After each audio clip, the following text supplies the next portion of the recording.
നമസ്കാരം, third eye ന്യൂസിലേക്ക് സ്വാഗതം.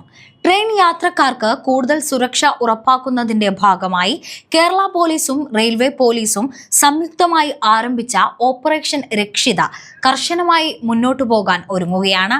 വർക്കലയിൽ മദ്യപാനിയായ ഒരാൾ യുവതിയെ ട്രെയിനിൽ നിന്ന് തള്ളിയിട്ട സംഭവത്തിന്റെ പശ്ചാത്തലത്തിലാണ് യാത്രക്കാരുടെ സുരക്ഷയ്ക്ക് പ്രാധാന്യം നൽകി ഈ പ്രത്യേക ദൗത്യം ആരംഭിച്ചത്.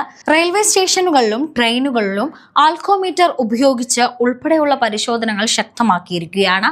മദ്യപിച്ച് യാത്ര ചെയ്യുന്നവർക്കെതിരെ Indian railway act section 145A, Kerala police act 118A എന്നീ വകുപ്പുകൾ ചുമത്തിയാണ് കേസെടുക്കുന്നത്.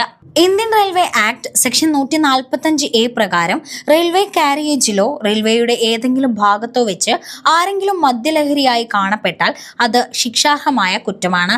ഈ നിയമപ്രകാരം കുറ്റം തെളിയിക്കപ്പെട്ടാൽ 6 മാസം വരെ തടവോ 500 രൂപ വരെ പിഴയോ ലഭിക്കാം.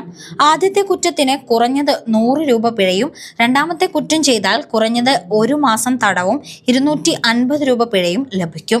ട്രെയിൻ യാത്രക്കിടെ മറ്റു യാത്രക്കാർക്ക് ബുദ്ധിമുട്ടുണ്ടാക്കുന്ന തരത്തിൽ മദ്യപാനം നടത്തുന്നത് ഈ വകുപ്പ് പ്രകാരം ഗുരുതരമായ കുറ്റമാണ്. ഓപ്പറേഷൻ രക്ഷിതയുടെ ഭാഗമായി മദ്യപിച്ച് യാത്ര ചെയ്യുന്നവരുടെ ടിക്കറ്റ് ഉടനടി റദ്ദാക്കുകയും നിയമ നടപടികൾ സ്വീകരിക്കുകയും ചെയ്യും. ഇനി ട്രെയിനുകളിലെ സുരക്ഷാ ഭീഷണിയുമായി ബന്ധപ്പെട്ട് കേരള പോലീസ് ആക്ട് 118A വകുപ്പും പോലീസ് ചുമത്തുന്നുണ്ട്.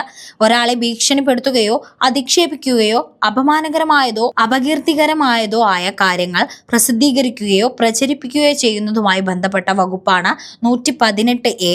3 വർഷം വരെ തടവോ 1000 രൂപ വരെ പിഴയോ രണ്ടും കൂടിയോ ഈ നിയമപ്രകാരം ശിക്ഷയായി ലഭിക്കാം. ട്രെയിനിൽ മദ്യപിച്ചെത്തുന്നവർ സഹയാത്രികയ്ക്ക് ഭീഷണിയാവുകയും മറ്റു രീതിയിൽ ബുദ്ധിമുട്ടുണ്ടാക്കുകയും ചെയ്യുന്ന സാഹചര്യത്തിൽ ഈ വകുപ്പ് പ്രകാരം കേസെടുത്ത് ശക്തമായ നിയമ നടപടിയിലേക്ക് കടക്കാൻ സാധിക്കും.